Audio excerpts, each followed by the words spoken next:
வணக்கம். Chockalingam Palaniappan, director Pragala private limited. இன்னைக்கு பார்த்தீங்கன்னா தமிழ்நாட்டில் மட்டுமல்ல இந்தியா பூரா மக்களை ஏமாத்துறதுக்காகவே ஒரு தொழிலை தொடங்கி அல்லது ஒரு திட்டத்தை துவங்கி மக்கள்கிட்ட பணத்தை பெருவாரியாக கலெக்ட் பண்ணி அல்டிமேட்டாக அதை எடுத்துகிட்டு ஓடி போயிடுறாங்க. இது போன்ற திட்டங்களை தான் நம்ம போன்சி திட்டங்கள் அப்படின்னு சொல்கிறோம். அந்த போன்சி திட்டங்களில் நீங்கள் உள்ள நுழைஞ்சு உங்கள் பணத்தை இழக்காமல் இருக்கிறதுக்காக ஒரு 11 பாயிண்ட்களை நான் இங்கே உங்களுக்கு சொல்லியிருக்கேன். போன்சி திட்டங்கள்லேருந்து உங்களை நீங்களே பாதுகாத்துக்கிறதுக்காக ஒரு 11 பாயிண்ட்ஸ். அதிக வருமானத்திற்கு ஆசைப்படாதீர்கள். அதுதான் பேசிக் ப்ராப்ளமே. மக்கள் போய் சீட் ஆகிறதுக்கு காரணம் அதுதான் பேசிக். ட்ரெடிஷனல் கன்வென்ஷனல் திட்டங்கள்லேயே முதலீடு செய்யுங்க. ட்ரெடிஷனல் கன்வென்ஷனல்னா என்ன? Fixed deposit, bond, mutual fund, gold, real estate, இது எல்லாமே traditional conventional methods of investment. So இந்த திட்டங்கள்லேயே இது மாதிரி முதலீடுகள்லேயே நீங்கள் முதலீடு செய்யுங்கள். ஒரு வருடத்தில் 2 வருடத்தில் நான் உங்களுக்கு பணத்தை டபுள் ஆக்குறேன், நீங்கள் 10 லட்சம் போடுங்க, 20 லட்சம் போடுங்க, 50 லட்சம் போடுங்கன்னு யாரும் சொன்னாங்கன்னா தயவு செஞ்சு நம்பாதீங்க. அது again it should be a Ponzi scheme. It will be a Ponzi scheme. You will lose your money. நீங்க முதலீடு செய்யறதுக்கு முன்னால நீங்க நல்ல விவரம் தெரிஞ்சவரா இருந்தா நீங்களே டிசைட் பண்ணுங்க. உங்களுக்கு விவரம் தெரியல அப்படின்னா, உங்களுக்கு முதலீட்டுக்கும் வெகு தூரம் அப்படின்னா, உங்க அட்வைசர்ட்ட டெஃபினட்டா ஒரு தடவை கேளுங்க. இது மாதிரி சொல்றாங்களே, நான் போடலாமா, இது இவ்வளவு வருமானம் வருமா அப்படிங்கறது ஒரு கிராஸ் செக் பண்ணிக்கங்க. இப்போ எங்கிட்ட பல பேர் கூப்பிட்டு எங்களுடைய முதலீட்டாளர்கள் செக் பண்ணிக்கிறாங்க. நாங்க அக்கார்டிங்லி அட்வைஸ் பண்றோம். என்ன மாதிரி ரிட்டர்ன் எக்ஸ்பெக்டேஷன்? எஃப்டினா ஒரு 6%, 7%, ஒரு 6 to 9% வச்சுங்க. எஃப்டி, பாண்டு, இது எல்லாமே அந்த அளவுக்கு ரிட்டர்ன் சொன்னாங்கன்னா ஓரளவு நம்பலாம். ஒரு கொஞ்சம் higher risk investments, mutual fund மாதிரி ரிஸ்க் உள்ள இன்வெஸ்ட்மெண்ட்ஸ் அப்படின்னா ஒரு 10 to 15% அதிகபட்சமாக நீங்கள் எதிர்பார்க்கலாம். அதுவும் ஓவர் லாங்கர் பீரியட், ஒரு 7 வருஷம் 8 வருஷம் கழிச்ச பிறகு அந்த மாதிரி எதிர்பார்க்கலாம்.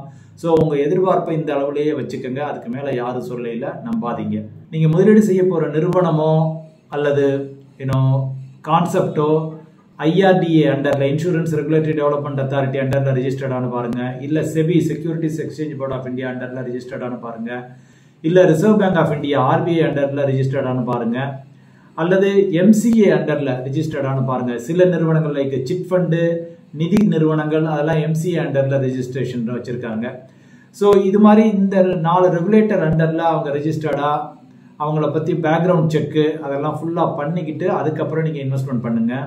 ட்ரேடிங் நாங்கள் செஞ்சு தர்றோம், அதில் லட்சங்கள் கோடிகள் உங்களுக்கு தர்றோம் அப்படின்னு சொல்லி பல பேர் ஏமாத்துறாங்க. ஸோ ட்ரேடிங்கில் கோடீஸ்வரன் ஆனதா யாருமே இது வரைக்கும் ரெக்கார்டே கிடையாது. உலக அளவில் நான் சொல்கிறேன், இந்தியா அளவில் இல்லை. Forex trading, stock trading, land trading, gold trading, silver trading, இதில் எல்லாம் நாங்கள் கோடிகளில் சம்பாரித்து பெரிய பெரிய கோடீஸ்வரன், உலகத்தில் நம்பர் 1 பணக்காரர், இந்தியாவில் நம்பர் 1 பணக்காரர் அப்படிங்கிறவங்க யாருமே ஆனதில்லை. ஸோ அதனால் ட்ரேடிங்னு சொன்னாங்கன்னாவே தூரத்தில் வச்சுக்கோங்க. சாதாரண மக்கள் சொல்கிறேன், தூரத்தில் இருந்துக்கங்க. பார்ட் ஓனர்ஷிப் அப்படிங்கிற மாதிரி ஒரு கான்செப்டை சொல்லி உங்கள் முதலீடு செய்ய சொன்னாங்கன்னா செய்யாதீங்க. டவுன்ஷிப்பில் நீங்கள் ஒரு பார்ட் ஓனர், அல்லது இந்த ஃப்ளாட்டில் நீங்கள் ஒரு பார்ட் ஓனர், இந்த பிளாட்டில் பிஎல்ஓடி பிளாட்டில் நீங்கள் ஒரு பார்ட் ஓனர் அப்படின்னு சொல்லி சொன்னாங்கன்னா தயவு செஞ்சு பார்ட் ஓனர்ஷிப்பில் முதலீடு செய்யாதீங்க. ரொம்ப யோசித்து செய்யுங்க. நல்ல விவரங்கள் கேட்டு இஃபட்டால் பேசிக் கான்செப்ட் செய்யாதீங்க. அன்ரிஜிஸ்டர்ட் சிட் ஃபண்டுகளில் போய் நீங்கள் முதலீடு செஞ்சு உங்களை நீங்களே ஏமாற்றிக்காதீங்க. அது நிறைய நம்ம கேள்விப்பட்டிருக்கோம். நீங்கள் நியூஸ் பேப்பர்லேயும் நிறைய பார்க்கலாம். பணத்தை எடுத்துகிட்டு ஓடுறவங்க, தலைமறைவாகிறவங்க, இல்லை கொடுத்த பணங்கள் திரும்ப வராமல் போய் எக்ஸிஸ்டிங் சிட் ஃபண்ட் மெம்பர்ஸு கொடுக்க முடியாமல் போகிறவங்க. ஸோ அன்ரிஜிஸ்டர்ட் சிட் ஃபண்டை ரொம்ப காஷியஸாக அப்ரோச் பண்ணுங்கள். உங்கள் சொந்தக்காரங்க பணம் போனாலும் பரவாயில்ல அப்படின்னா நீங்கள் பண்ணிக்கோங்க. தெரியாத பிஸ்னஸ் வெஞ்சர்ஸில் நீங்கள் போய் முதலீடு செஞ்சு, புரியாத பிஸ்னஸ் வெஞ்சர்ஸில் முதலீடு செஞ்சு, என் ஃப்ரெண்டு பார்ட்னர்ஷிப் கூப்பிட்றாரு, ஒரு 25 லட்ச ரூபா கேட்குறாரு, என்னுடைய சொந்தக்காரங்க கேட்குறாங்க, நான் பாட்டுக்கு வேலை பார்த்துக்கிட்டு இருக்கேன், அவங்களுக்கு நான் கொடுக்குறேன், அதை பற்றி உங்களுக்கு சரியான புரிதல் இல்லாத வரைக்கும் தயவு செஞ்சு போகாதீங்க. ஏன்னா நிறைய பேர் என்கிட்டே சார் நான் 25 லட்சம் கொடுத்தேன், காணாம போச்சு, நான் மறந்துட்டேன், லாஸ் ஆகிடுச்சு, அது மாதிரி நிறைய பேர் சொல்லியிருக்காங்க. பி காஷியஸ் தேர்.